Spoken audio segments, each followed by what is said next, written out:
What's going on, guys? King Leo here, back with another video. We're going to do something a little bit different today. It's going to be part one of a series I like to call Creator Conversations, where I just meet up with some of my favorite Pokemon Go content creators, just ask them a few questions about their experience. And today we have the homie Squid, not Squid the Beast, jeez Louise. I just got called Kate up, now calling you Squid. Today we got the homie TruInferno here. Yes. What's up, man? How you doing? Pretty good, man. How's your experience been so far this week at GoFest? It's been great. It's feel good to be back in New York City for the third year in a row. So it's been good. All right. So the first question I want to get into is, what do you love about playing Pokemon Go, and how has it evolved since you started? Wow. Okay. Obviously, they add more Pokemon to the game, so obviously, but they added more features because I started 3 days after it first came out, and ever since then they added trading. We can hatch eggs, rating, PvP. It's now got a feature role in Pokemon Worlds, which is their top competitive series and things of that nature. And it helped me to connect to a lot of people like King Leo here and Squid the Beast, who is not me, and other content creators and other people around the world, and even people in my own backyard. And speaking of which, I'm able to discover new places that are like 5, 10, 15 minutes away from me that I never even thought existed. So it opened a lot of doors for me in more ways than one. Gotcha. And the next question is, what's the best part of creating Pokemon Go content, and does it feel different from just playing the game casually for you? It is different because you have the freedom of just not worry about much, of just playing the game, capture Pokemon, getting shinies, and do whatever, as opposed to content where there's certain things that you need to capture, like that reaction if something good happens or if something bad happens. So that's all a part of the game. And I'm sorry, what was the first part of that question? What's the best part of creating content? Oh, the best part? I have to say the creativity, the freedom to do whatever I like, and how I present it to you guys in the social media world and things of that nature. And do you enjoy having to travel for all of these events, or is some of it kind of like a little stressful for you? Oh, no, that's the best part. To travel all over the world, that's the best part. It's actually because of this game, I was able to go to Japan twice, and I'm going to try to go again next year. Gotcha. Yeah, honestly, because of this game, this is my second time being in New York. I've been wanting to get to New York for the longest time, but I never really thought about getting here. And then Pokemon Go Fest happens, and I'm like, all right, I got to be there because it's like a couple hours away. Right. How do you stay motivated to create fresh content for your following? I guess it's because the fact that it's Pokemon, and I've been messing with it since the anime or cartoon, if you want to call it that, the OG cartoon, with Ash, Misty, and Brock, Team Rocket, and Gary, and all that jazz. So I've been following that, playing the main series games, and Pokemon Go came out, and I thought this was I wouldn't, actually, let me take that back. I thought it might not be as good, but then when I saw a lot of people playing it, and people that I normally play NBA 2K with and Call of Duty with playing it, I'm like, okay, hold on, I got to try this. And ever since then, I never put the game down. Makes sense. I mean, there's a lot of my friends that I didn't know play Pokemon Go. And then I ran into them on the street, and they're like, hey, you play Pokemon Go? And I'm like, yeah. I'm like, yeah, me too. And, you kind of reconnected that way. So right. I agree with that. What kind of setup do you use when you're doing any IRL like content?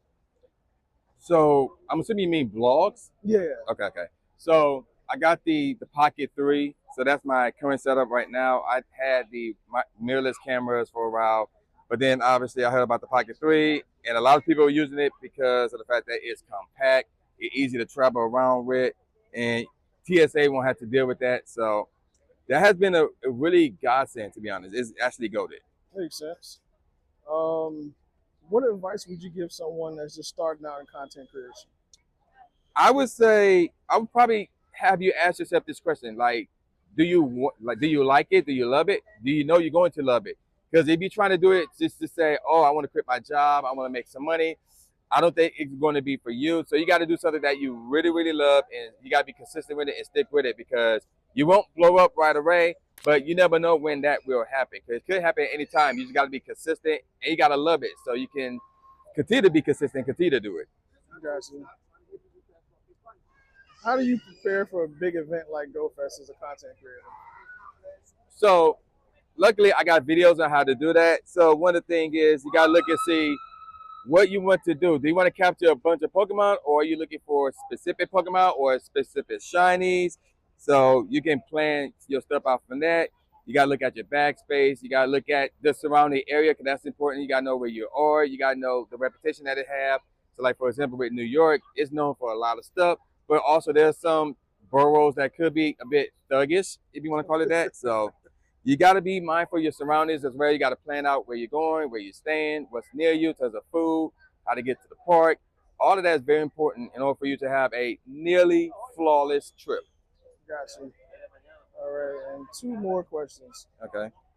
How do you think GoFest has evolved over the years? Has it become like more accessible as a content creator, or is it a little more difficult as a content creator? Wow. So I want to say it became more accessible because, like, even before GoFest was even a thing, Niantic or the Pokemon Go team, they would not reach out to any content creators. It was at a point where Trainer Tips himself literally snuck into their headquarters. So it went from that to they brought a little bit in the first ever GoFest, and now a lot of people are involved due to the Pokemon Go team or even the Pokemon company themselves. So it's been really, really nice.